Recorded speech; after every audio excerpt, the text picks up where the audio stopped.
Hello बच्चों, welcome back in my YouTube class Anka education hub और मैं हूं पूनम कौशिक। तो चलिए शुरू करते हैं हम अपनी हिंदी ग्रामर की क्लास को, जिसमें बच्चों आज हम विसर्ग संधि को पढ़ने वाले हैं। काफी दिनों के बाद आज हम संधि के लास्ट टॉपिक पर पहुंचे हैं। ठीक है, तो जल्दी से आज हम विसर्ग संधि को समझ लेते हैं और बहुत ही छोटे रूप में ट्रिक के साथ।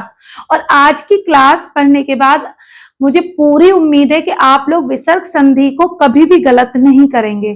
ठीक है, तो चलिए जल्दी से शुरू करते हैं अपने विसर्ग संधि को। बच्चों, विसर्ग संधि पढ़ने से पहले हम अपनी स्वर संधि और व्यंजन संधि को पढ़ चुके हैं। ठीक है, उनकी वीडियोस भी आप अच्छे से देखना, तो आपको सीक्वेंस में सारी चीजें समझ में आ जाएंगी। विसर्ग का क्या मतलब होता है, अगर सबसे पहले हम देखें तो विसर्ग इस चीज को इंडिकेट करता है। ठीक है, जब कोई स्वर या फिर व्यंजन, स्वर या फिर व्यंजन विसर्ग के साथ मिलकर कोई विकार उत्पन्न होता है, जब कोई बच्चों विकार उत्पन्न होता है तो उस शब्द में हमारी क्या बनती है, विसर्ग संधि बनके आती है। ठीक है, विसर्ग संधि क्या है कि जब स्वर या व्यंजन के साथ मिलने पर जो विकार उत्पन्न होता है और विकार के साथ जो एक नया शब्द बनता है वो विसर्ग संधि कहलाता है। विसर्ग संधि की परिभाषा का एक मैंने शॉर्ट भी बनाया है, तो आप वहां भी जाके उसको देख सकते हैं और उसको लाइक शेयर भी कर सकते हैं। ठीक है, तो चलिए अब बच्चों इसकी जो एक ट्रिक जो आपको समझनी है, और उस ट्रिक के बाद विसर्ग संधि तो बिल्कुल आपकी समझ में अच्छे से आएगी। अगर हम विसर्ग संधि की बच्चों ट्रिक की बात करें तो आपको केवल 5 चीजें याद रखनी है ट्रिक में कि ओ की मात्रा, छोटे ओ की मात्रा, ठीक है, दूसरे नंबर पर आधा श, तीसरे नंबर पर ये वाला आधा शा, चौथे नंबर पर षटकोण वाला आधा शा, और 5वें नंबर पर बच्चों जो हम ये हलंत या ऋषि या जो भी ये हम री की मात्रा जो ऊपर लेते हैं। ठीक है, तो एक बार मैं फिर से इसको रेड से लिख देती हूं कि आपको ए की मात्रा, छोटी ओ की मात्रा, आधा सा सपेरा वाला, दूसरा आधा श शलगम वाला, फिर ये जो षटकोण वाला शा होता है बच्चों ये, और हमारा ये मात्रा। इन सब के आने पर हमेशा बच्चों विसर्ग संधि बनेगी। अगर आपको किसी शब्द में छोटी ओ की मात्रा, आधा शा, ये वाला आधा शा या शा षटकोण या फिर ये मात्रा आपको किसी शब्द में दिखती है और अगर ऑप्शन में कहीं विसर्ग संधि आएगा तो हम वहां पर कौन सी संधि बनाएंगे, विसर्ग संधि बनाएंगे। कौन सी संधि बनेगी, हमारी विसर्ग संधि बनेगी। देखो, नंबर 1, नंबर 2, नंबर 3, नंबर 4 और ये है बच्चों आपकी नंबर 5। ठीक है, अब हम उदाहरण देखते हैं।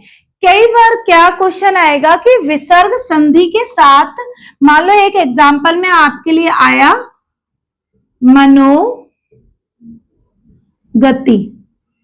ये शब्द आपको मिला और इस शब्द में आपसे पूछा कि इस शब्द में कौन सी संधि है, तो हमारा ध्यान देखो, इसमें सादा आधा शा नहीं दिया, ये तीनों कोई भी आधा शा नहीं है, ये वाली मात्रा नहीं है, लेकिन छोटी ओ की मात्रा इसमें आई है, मनोगति। तो ये कैसे बन जाएगा हमारा बच्चों, इसको हटाकर, छोटी ओ की मात्रा को हटाकर हम लिख देंगे मन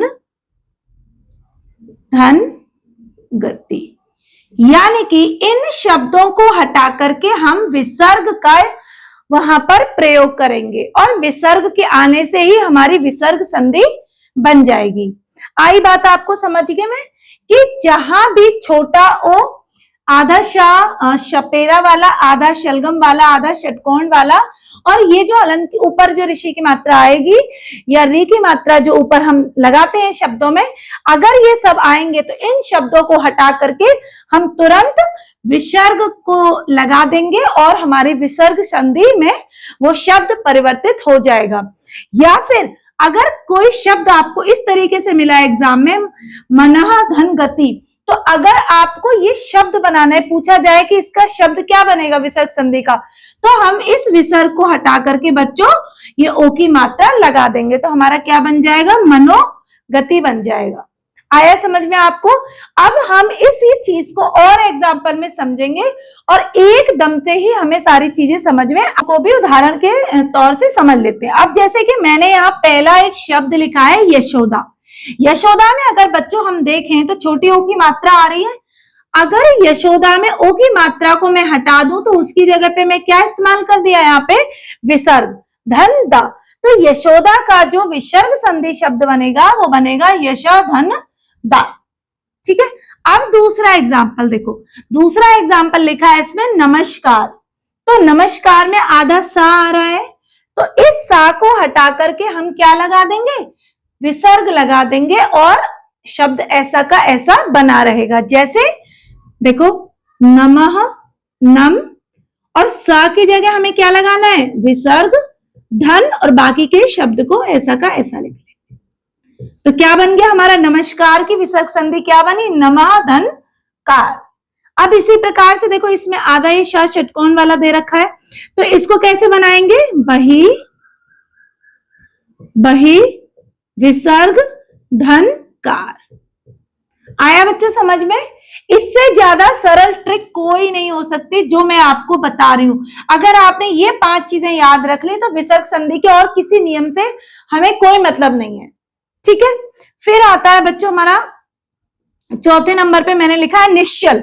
इसमें ये वाला शा शलगम वाला आधा है, तो क्या करेंगे, नी और शा को हटा करके हम क्या लगाएंगे, विसर्ग धन चल, नी धन चल।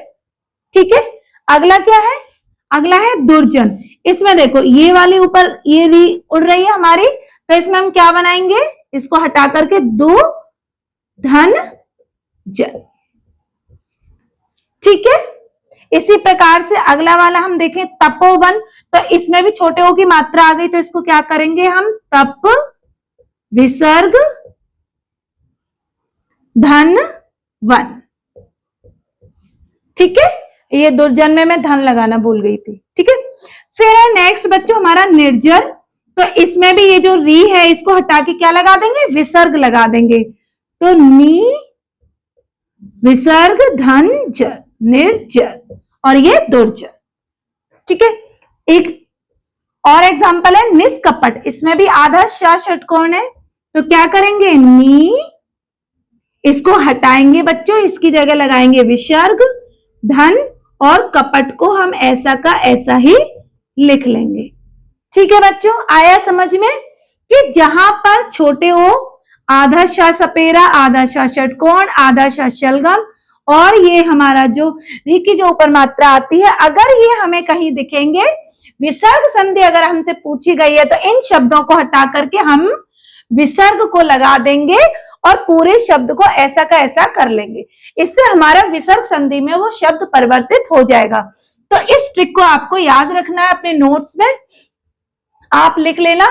विसर्ग संधि के और भी मतलब अगर इस शॉर्ट ट्रिक को नहीं देखोगे और अगर इसके लेंथी वे में जाएंगे तो इसके 4-5 नियम है, वो मैंने सारे डिस्क्रिप्शन बॉक्स में डाले हुए हैं, आप वहां से जाकर के अपने उनको भी लिख सकते हो। लेकिन अगर आप ये 5 नियम लिख लिए हैं, समझ लिए हैं, ये शब्द आपने दिमाग में बिठा लिए हैं, तो आपकी विसर्ग संधि एकदम क्लियर है, आपको कोई भी डाउट नहीं होगा। ठीक है।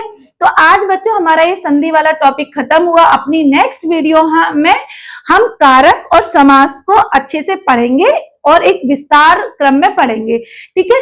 तो चलिए मिलते हैं अपनी एक नई क्लास में एक नए टॉपिक के साथ। तब तक मेरी क्लास को लाइक कीजिए, शेयर कीजिए और ज्यादा से ज्यादा मात्रा में सब्सक्राइब करवाइए। ठीक है। Thank you, bye bye.